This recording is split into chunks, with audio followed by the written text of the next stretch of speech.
Waldy and Bendy. Hello and welcome to the podcast that could not stop. Waldy and Bendy's Adventures in Art, and it's the special Questions edition. Now, I'm Waldy Bendy, art critic of the Sunday Times. I'm joined as always by the Einstein of art, Dr. Bendor Grosvenor. So we asked you to send in some Christmas questions for us, and boy did you do exactly that. Marvellous questions, lots of them. Thank you for all those, and I guess we'll try and answer as many as we can. So I'm going to kick things off, Bendy, with something for both of us, I think, which I'd like to know the answer to as well, frankly. This was sent to me by someone called Kate Cast.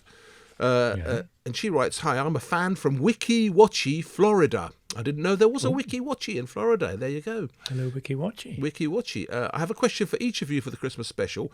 In your early lives, was there a particular artwork that first sparked your interest in art in a big way and made you want to learn more about it?"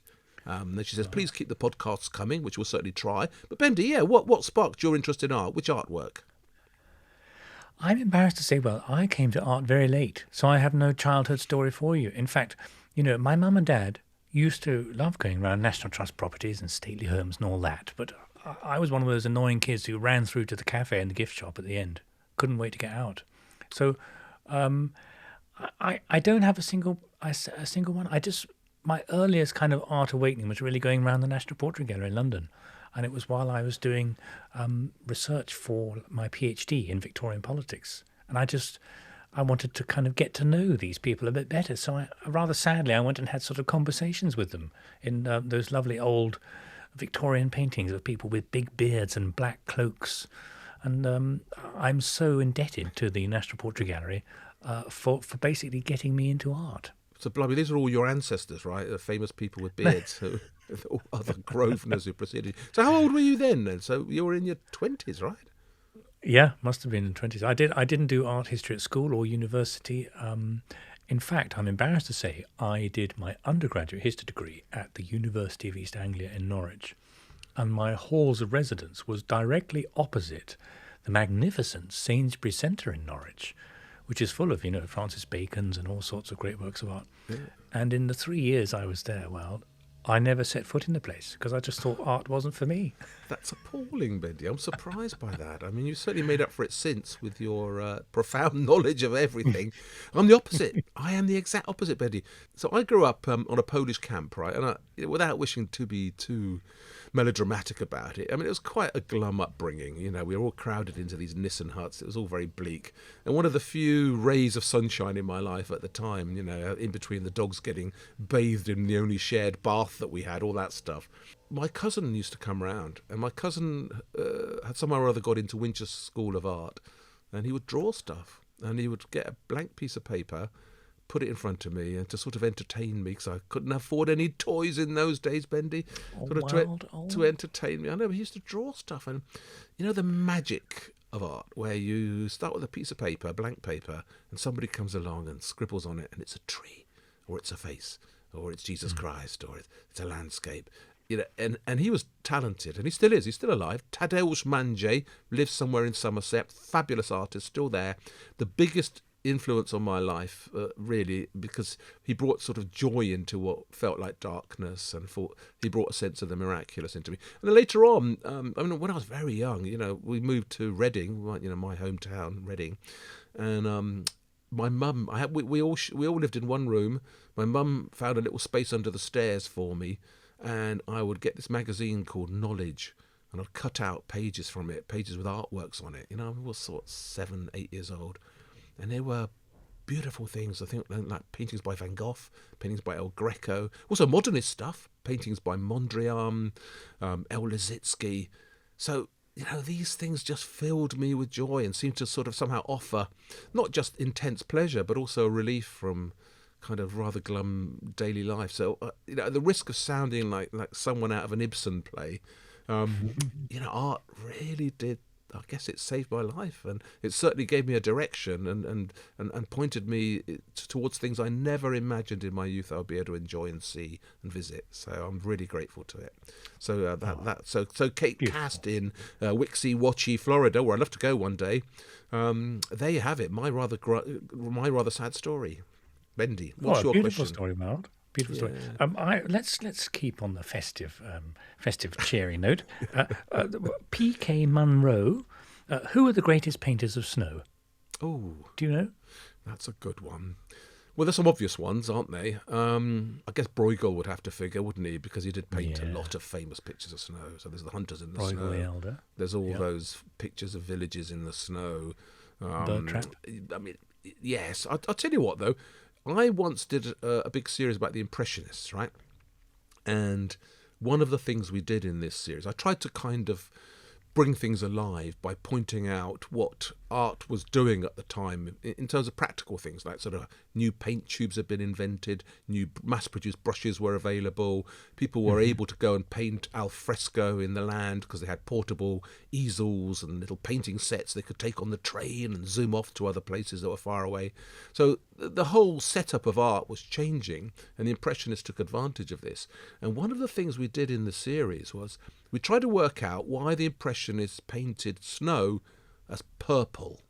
Now, you know, if you look at a Bruegel painting, however much snow there is in it, you don't see purple shadows in it because that was something that they didn't think of or look at in those ways. But you must know, because you're a man of the north, you must know that when you go out in the snow on a sunny day to feed your donkeys and stroke your turkeys before you kill them for Christmas, when you go out on a sunny day in the snow in Scotland, the snow is purple, isn't it? Is it? It is. The Bloomin' Heather. I don't know if it's purple, but maybe It it is, is. it is. I'll look more closely. You know, next when time, the yeah. shadows cast in the snow are purple, and there are all sorts of complex optical reasons for this. And there are various books produced at the time. The Impressionists were fervent readers of the latest scientific books, and these scientific books by Charles Blanc, etc., explained that the reason why the shadows cast in snow were actually purple was because of these prismatic effects of the sun and things that happen. But they really were. And so we did this experiment. You know, we went out into Sweden. We filmed this scene in what was actually, believe it or not, minus 28 degrees on the day. I remember because I couldn't hold my hand out for more than a minute without it feeling like it was going to fall off.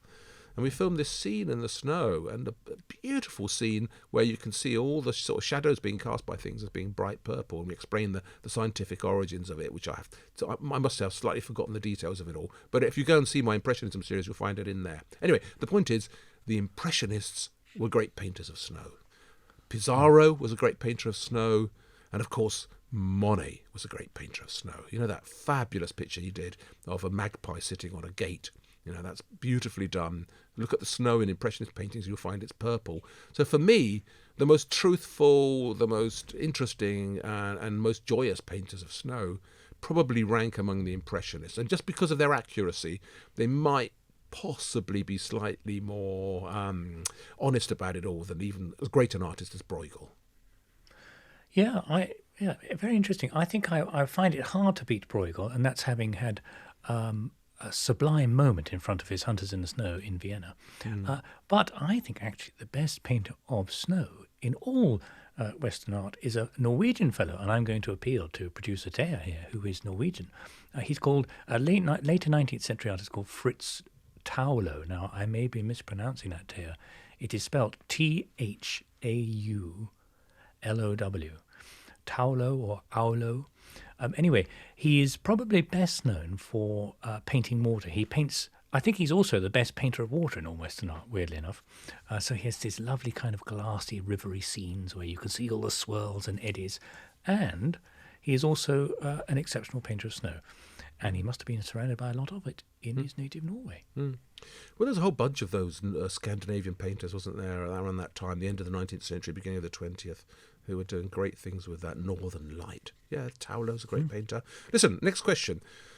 Somebody called Roy G, and then he says it's Roy G 6173. Roy G wrote to me and said, how do you rate the three painting mediums of oils, watercolours and acrylics? Come on, Bendy, how do you rate them? I've always been very down on acrylic. I find it's a sort of, it looks chemical and invented and modern. I tell you what, I'm such a stickler even for like a modern canvas. I find that I can't really bond with an oil painting, even if it's painted in oil, not acrylic, if it's on one of those kind of, pre-prepared, thinly weaved canvases you get these days. I like my canvas to be sort of slightly warped and knotty, a bit like they were in Venice. So I go acrylics bottom, then watercolour, and oil, of course. King of the mediums on top. How about you? Yeah, well, yeah, very, very, very warped. I mean, I agree. I like the warped canvas. I'm going to agree with you about acrylics. I mean, I think there are great painters who use acrylics. I mean, look at David Hockney. I mean, basically, his entire art is done with acrylics, and he's doing amazingly inventive and interesting things with them. But it's just not a material that sends you necessarily floating away in the way that oil paints do. Watercolours are amazing. When watercolours were done in that by someone like Turner, I mean, they have that sense of the miraculous about them because they're so watery and difficult to do. And you know, if someone's a master of watercolour, they really have to be skilled. But oil painting, it's just produced most of the really, really great pictures. So sad as it sounds, I do agree with you. I'm a traditionalist in this as well. So yeah, oils for me probably, then watercolours, and then acrylics. And then last of all, video art. Let's be honest about that. Right? Yeah, video art. All those ones were films on a clattering old-fashioned projector, the ones that kind of end up burning down the whole of Glasgow School of Art when they go wrong in the student show. Yeah. We're down on those too. Okay, now from Tim Holey, 2024. In fact, this is another question we had from someone else. What makes something a masterpiece? There seem to be so many masterpieces. It is hard to tell what is a real one and what is not. Greetings, says Tim, from El Paso. Yeah, El Paso. He's on B Sky B, isn't he, Tim Holey? I remember getting something from him before. I mean, that's a tricky question, isn't it? My God, you can really tie yourself into knots with that one. I mean, some things are obvious, aren't they? I mean, if you're going to call something a masterpiece, it obviously has to be an exceptional work in an artist's output. So, but different things make it exceptional. I mean, it can be the most sort of ambitious, or it can just be the one that seems best to sum up or display what an artist does.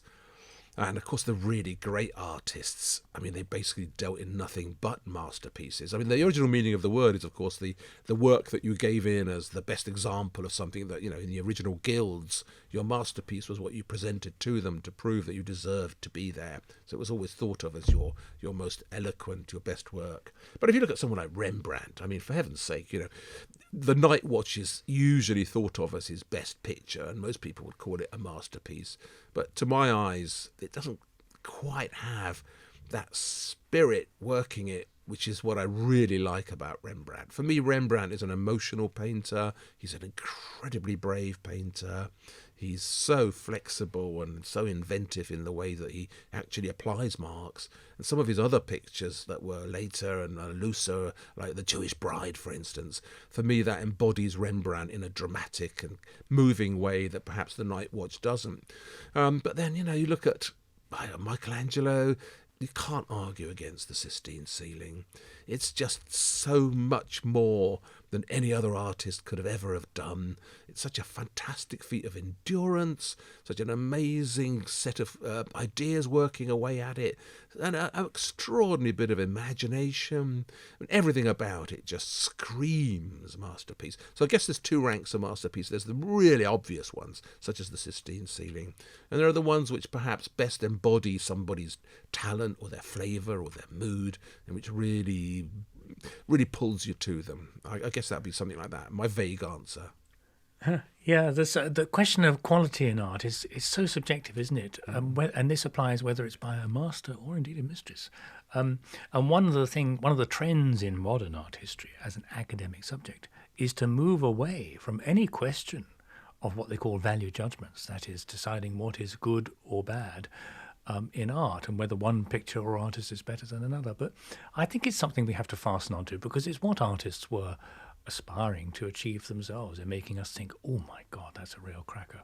And while just finally to end on this one, when I teach, which I do every year, a week-long course on connoisseurship at the Royal Academy, which is, I think, the only place in the UK where you can actually still come along and learn about connoisseurship and learn how it's done.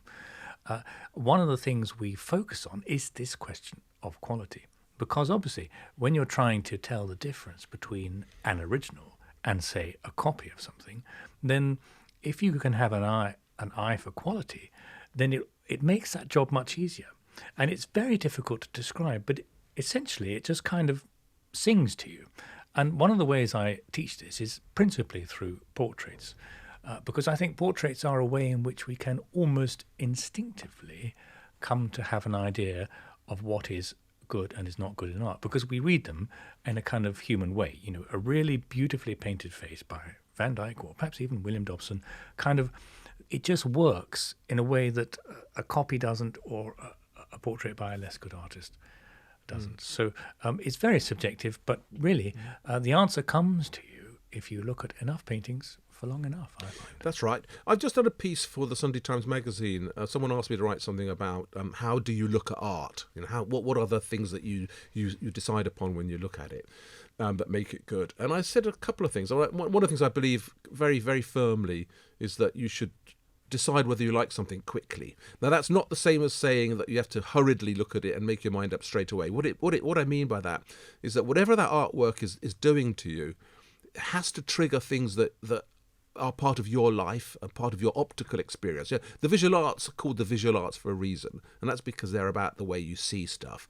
And if you've seen a lot of things, for art to really somehow kick in and work on you, it has to do something immediately. It's a bit like fancying somebody. You know, if you go out and you want to fall in love, you by and large you'll choose people who press your buzzer and do something to you that other people don't. That's not to say that they're all terrible or all good. It's just that that's your life, your set of ideas that have gone into it. And of course, later on, that can enrich and deepen and become something else completely. But just to begin with, there's got to be something there that you like very, very early on. So I like that. But also, the most important thing almost is to be impressed. You know, that whole thing about, I don't know much about art, but I know what I like. There's a lack of humility in that comment, which annoys me, because all of us can just go around saying that all the time. But the really great artists are basically so much better than you are at what they do. You know, you look at a Turner sunset and you will never be able to paint like that because they're so damn good. So be impressed by the really great artists, because they're really great artists for a reason. And just as you and I are never going to be able to run the 100 metres in 10 seconds because we haven't done enough practice and we're not good enough, so the really great artists are the great artists because they've put in the work and they've done great things and they painted the masterpieces. So I do believe that very strongly, really. You have to look out for the very best things and be impressed by really great art. Yeah. Yeah. Here's one for you, Bendy. I like this. A lady called Julia Ann, and she's on B Sky B as well. She says, Bendy, when you find a sleeper, what is the typical process? Where do you start? And how many a year on average do you manage to buy? Come on. How many a year? Well, these days, now that I'm no longer an art dealer, not as many as I would like at all. When I was being an art dealer, this sounds terribly pompous and boastful, but I would probably be buying 2 pictures a week, and I would only ever buy pictures that were miscatalogued. Now, not all of those turned out to be sleepers in the end, but that was the kind of hit rate. The point is, well, there's so many opportunities out there to buy pictures that slip through the net. And it's one of the things I firmly believe, that we tend to view art history as if we know everything, as if we know who painted what and when. And in fact, in many ways, we are only at the tip of the iceberg. But how does the process start? I think it's interesting. It feeds back into what we've just been discussing. It's that question of quality.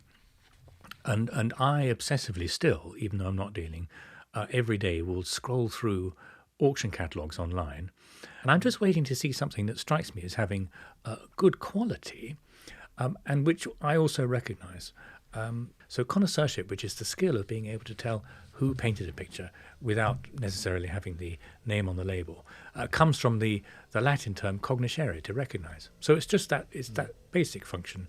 You recognise a hand of an artist in the same way as you might recognise the face of a friend. And so you really need, if you're going to be a sleeper hunter, you need to be good enough that these things happen instinctively. And that's the way that it happens with me. How does it happen with you? Because I know you found a few things in your time. No, I haven't. Not really. Only the ones that you pointed me towards. No, I've seen a few things, but it is very tricky. I mean, you say that the touch of the art. I mean, artist's touch is like a human fingerprint, isn't it? It's like the police use forensics. They tell every fingerprint is different. every artist's touch is different. It's so curious. A good example is someone like Jackson Pollock, right? Jackson Pollock paints great big swirling pictures where he seems to run the paint down and jump about on the canvas and throw it left, throw it right. And everybody who ever mocks Jackson Pollock always says, oh, look, Kid of Four could do that. They are really just sloppy pictures and we can all do that. The thing is, they can't, because lots of people have tried. I mean, there have been any number of people who tried to fake Jackson Pollock, and they just can't get away with it. In the end, it doesn't look like him. And why is that? No. It's because something about the way he's made, something about the way he stands, something about the way he holds a pot of paint, something about the way he throws paint is that little bit different from other people, and it can't be absolutely replicated. So there is this absolutely specific touch that some artists have that people like you, who've looked at a lot of art, will recognise. So I always try and get a feel for that. And I have to say, whenever a major hoard of stuff comes up and somebody says, they've just found a new sketchbook by Van Gogh, or there's this new painting by Vermeer that's been found. Those things happen periodically, don't they? Every now and then they happen. Mm-hmm.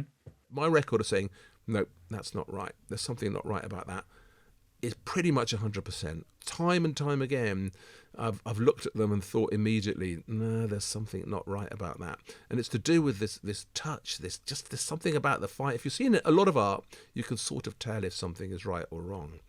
But that's not the same thing as looking for sleepers, of course. Looking for sleepers requires, I guess, spending an awful lot of time staring through catalogues and constantly being alert to discrepancies, right? Which must have got much harder since the internet boomed, mustn't it? Yeah, there's more eyes looking for things. So the things that really slip through the net, the actual sleepers, because a proper sleeper is one that doesn't wake up and make a big price at auction. There's fewer of those, but there's more opportunity to find them, and I find it more and more rewarding, actually. You need to also have an eye for a painting's condition when you're dealing with old masters. But the good news is, well, that the better the artist, the easier it is to spot a sleeper by them, because there's something about that quality which just always shines through, and you just have to get your eye tuned into that. So, well, good luck to all the sleeper hunters out there. There's about a dozen missing Vermeers we know he painted, so keep your eyes peeled, everyone. There's lots to find still. I'll tell you what, there's half of a career of William Dobson, and we know pretty much what he painted when he got to Oxford in 1642, but before that, he must have been painting for a good decade and a half, and no one knows what he was doing. So look, there's loads of William Dobsons out there, and I spend my life trying to find a William Dobson. I've never even come close, but yeah, there are these things. I guess you've also got to be an absolute optimist, haven't you? Yeah, it's an important point, actually. You do have to be optimistic enough to think, oh, that might be, but not so optimistic to think every time, oh my God, it is, because the curse of the sleeper hunter world is optimism. Yeah. You need lots of money too as well, don't you? Because you've got to afford to make some mistakes. Is that right? I would honestly advise doing it with less money, much less money than you think, because I never chase a big picture, a big price, because I don't like the stress of thinking I might have lost a lot of money and getting it wrong. So I'm such a bottom feeder, and it's actually the best way to learn. Just pennies. I mean, as much as you can go each time, but you can find things for so little. Well, that's the exciting thing. Excellent. Okay. Next one. What are you going to ask me now? Oh, now this is from Andrew Stevens, who I think is from Yorkshire. Now, he says that my wife and I go to a number of galleries across London where we always wonder why the curators put the artwork, notes/descriptions, in a relatively small font at the side of the picture and the label. In a busy exhibition, this means that those of us who are not as wise in the art world as us, he says kindly, end up basically in a production line of viewers where we have 30 seconds to read the picture and a few seconds to read the note and then move on. So it's a good question, isn't it? The label beside a picture is such old-fashioned tech. It's been with us for centuries. Do you think we should try something else? Oh, my God, that is a tricky question. Listen, before I kind of get down to answering that properly, let me just tell you that when I make my films, right, one of the things I spend most time on in post-production is removing these damn captions, because they're always written on some white bit of paper stuck next to the artwork, and they always look terrible when you film them. And so, when you decided which pictures you want to feature, you then go into post-production and you say, please, can you use your technical wizardry to remove that caption because it just gets in the way. So visually, I don't like them. But listen, it's what curators feel the need to do. And I guess most of us want people just to look at a picture and be able to get everything from it without knowing anything about it. I mean, that's the sort of ideal of art, isn't it? It's so beautiful or so moving or so transfixing that we immediately enjoy it. But usually there is an important role to be played by context. And so the information given in captions is kind of important. Now, how they do that is the question, isn't it? I mean, it is obviously true, and I sympathise totally with Andrew Stevens and his wife. We've all been there, where you're going around a show and everybody piles into themselves to the right of the Mona Lisa, trying to read what the caption says about her, and it is sort of obstructive. But at the same time, sometimes you need that information. So there is a whole new move afoot, though, isn't there, of trying to do that in other ways. And I know, I mean, a lot of modern art displays, and this is something you won't know so much about because you don't really haunt the modern galleries, but quite often in modern art displays and contemporary galleries, there are no captions at all. So you go in and you just see the pictures. So you walk into a show and there's 10 paintings and you go around them and you think, good, bad, whatever. But then on your way out, or indeed sometimes on the way in, you get given these bits of paper, and the bits of paper have instruction, have information about each picture, and they're sort of numbered. There's a little map. So you can look at it and you say, oh yeah, picture 1, that's this, picture 2, that's this. And there's usually enough information to make it all mean a little bit more. So because of course artists hate captions. So contemporary artists loathe the whole idea of having people write stuff next to their picture. You know, they've spent their whole time in the studio creating this masterpiece of theirs, and the last thing they want is for some other person's opinion to be stuck in a corner on the left, destroying all the optical effects that you wanted. So they hate them. So contemporary art people tend to rub them out. But it can be important. And so I think particularly with art that needs a context, with older art, it still needs to be done. So what people are doing these days more and more is somehow doing it in a digital fashion, aren't they? You've got the dreaded QR code business, where a tiny QR code next to the picture is sort of implanted in the wall, and you shine your camera at it, and you take your camera away, and you can read on your camera whatever it is that it's leading you to. So you've got the digital information coming in, and indeed, quite often, a lot of digital information. Now, it is quicker than having to read the captions, and it does mean that basically you end up with everybody in the middle of the room huddled together reading their iPhones after they've been looking at the picture.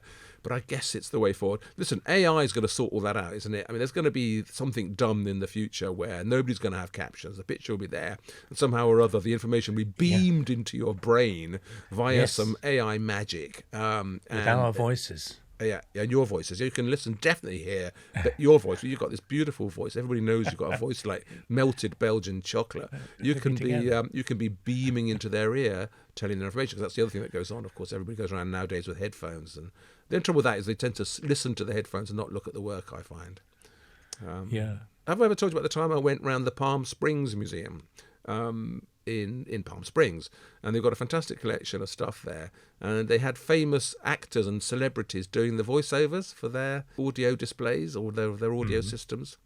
And there's one by Kirk Douglas, I remember. So I was going around the Palm Springs Museum with Kirk Douglas, Spartacus, booming in my ear. And we got to this painting by Kandinsky, who's at the time was famous for having painted the first abstract picture. So he's often said to be the father of abstraction. So Kirk Douglas on the sound system booms in my ear. I'm wearing headphones. He says, Kandinsky was the first artist to remove the subject from art. So it's like remove the subject. So art became about nothing in his considered Hollywood opinion. The best anecdote I have to rival that, Wild, is when I was on my gap year in 1995, I think, I went to the Forbidden Palace in Beijing, and the audio guide, and this was still when everything was quite closed off, but the audio guide was done by Roger Moore. It was quite a culture clash. But just quickly back on the labels, it's a very interesting one because I find actually that the point of a label, there's so much as a curator, and we've both sort of put on exhibitions and our careers are dedicated to explaining what art is all about. there is so much you want to tell someone in a label, and you have so little space to do it. But in some ways, I'm actually quite anti-label now, because I think a label, especially when we're talking about old masters, it's trying to say to you, you can consume this painting within about 30 seconds.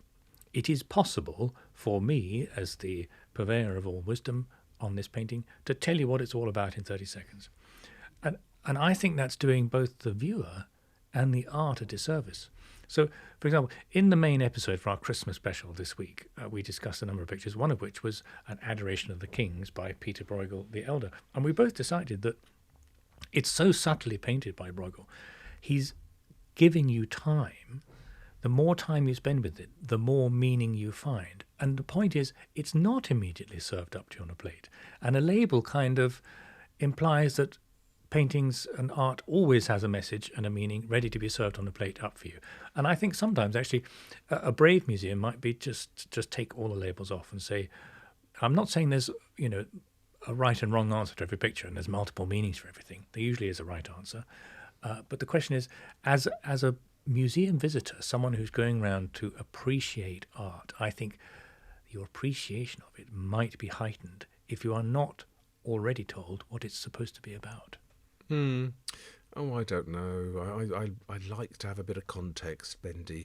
I mean, I think your opinions are coloured here by the recent spate of ghastly labels that we've all encountered at, for example, shows at Tate Britain, where they just go on about irrelevant stuff, and it's all sort of social history that doesn't necessarily apply being spouted in the label. But a good bit of information I find useful. But certainly, above all, yes, we've all got to learn to look better. There's no doubt about that. Let's move on from the captions, because there's far more to art than captions. Tim Fowler. So Tim Fowler, who's written in, says, what's your favourite art gallery outside London? This is good because we've got so many international listeners now, Bendy. I want to know, outside London, what's your favourite art gallery? Oh, easy peasy. In the United Kingdom, Derby Art Gallery Museum. It's a wonderful place. One of those kind of late Victorian public service. We're going to make a beautiful place for the local populace to come and see and be improved by art. But it was also home of the world's greatest collection of one of my favourite artists, Joseph Wright of Derby. So well worth a trip, everybody. Yeah. It's down on my list, I'm afraid. If you're talking England, then I'm going to head your way, mate. Scotland, Scottish National Gallery. Come on. The Titian, the Tintoretto, the great Gauguin upstairs, the Poussins. It's a fantastic collection. It always thrills me to go there. And then whenever I go out for the Edinburgh Festival, I pretend I'm going out for the Edinburgh Festival because I've always got to cover some new stuff. But I'm really going up for is the Scottish National Gallery. Absolutely love it. And then you international listeners in El Paso, etc., if you ever come to England, go to Scotland and go to the Scottish National Gallery. It's really worth it. Now, but outside Britain, right? Let's go outside Britain. What's your favourite gallery outside Britain, Bendy? Probably the Kunsthistorische Museum in Vienna, just because it's, in terms of masterpieces per square foot, it's right up there, don't you think? It certainly is. I'm not going to argue with the square foot per masterpiece, or rather the other way around, ratio. It's a wonderful collection. It's got some wonderful, marvellous things. Lots of Rubens, of course. Tons and tons of Bruegel. All the great Archimbalders. There is a lot there. But it's big, right? And some part of me enjoys the slightly smaller collection where you can really get involved with stuff in an intense way. And so even if you stuck me in a wall and put a gun to my head and say, what's your favourite smaller art gallery? I think I'd go for the Frick in New York. Do you know the Frick collection in New York, opposite the Met? Yeah. Every time I go there, they shout at me. I get offended. Well, that's because I always want to look closely at the picture, and they go, "Sir, step away from the painting." That just tells you Very more about loudly. you than it does about the gallery. Come on, Bendy. They've never said that to me. Look what they've got there. Rembrandt's Polish Rider, that fantastic Gainsborough, the room, they've got a couple of Gainsborough, the brilliant Thomas More by Holbein. It's a fantastic collection, all that beautiful Rococo art. I just like the size of it. I really love being able... I mean, one of the big problems with big museums is they just don't give you enough space to do that thing in art that we really, really want from art, which is to commune with great art on a kind of one-to-one basis. Really be able to look at things, stare at them in a proper way, allow them to hit your heart. Now, we were talking in the main podcast about going to Venice. Do you remember we were looking for the origins of Father Christmas? You go to those churches in Venice, you see the altarpiece by Bellini on the wall. You come up to it, it's you and it's me, we're staring at it. It's just a totally different experience. And anything that approximates to that in my book, which makes it just a little bit smaller, the world a bit smaller, so you're free to just commune with the altarpiece or the artwork. Yes. That gets my vote. I think probably the greatest art gallery in the world really is just walking around the streets of Rome and popping in and out of the churches. It's just all still there as it was intended to be. God, the streets of Rome. Now you're talking, Bendy. Listen, I'd like to ask some more questions and answer some more questions. But now that you've mentioned Rome, I think I'm just going to get onto the internet and try and fix up some flights, because you've triggered a powerful desire in me, a powerful New Year desire to get to Rome, walk the streets, and to see all that stuff that they've got there. I don't think we've got any listeners from Rome. Certainly nobody's written in. But I'm going to go there. So from me, I'm going to finish here because, listen, you've made me really itchy. I'm going to get on the computer and I'm going to find myself some flights to Rome. So until then, arrivederci, Bendy. And thank you to everyone who sent questions in. Sorry we didn't get to read them all out. We'll see you in the new year and do it again. Happy New Year and Happy Christmas. Cheery, bye.